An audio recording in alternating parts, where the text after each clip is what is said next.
Hello everyone and welcome to Vlinko's channel. In today's video, I will guide you through several effective solutions to fix the Canelbase Dll error in Windows. And now, let's get started.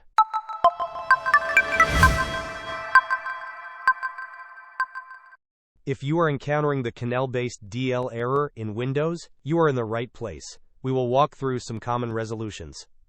Our first and often most effective solution is to run a system file checker, or SFC scan. To begin, open the Windows search bar and type command prompt. Once it appears in the search results, right-click on it and select Run as Administrator to open an elevated command prompt window. Inside this window, type the command sfc/scannow and press Enter. This command will initiate a scan of your system files and attempt to repair any corrupted or missing files, including the Canelbase Dll file if that is the issue. Another approach to resolving this error involves re-registering the specific DLL file. The command you will use for this is rgsvr32-canelbased.dll.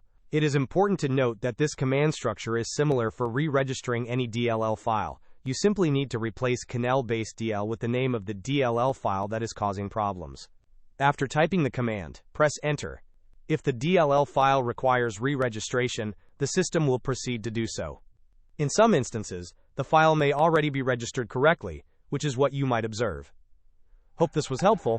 Don't forget to like and subscribe if you enjoyed. As always, thanks for watching, and I will see you in the next video.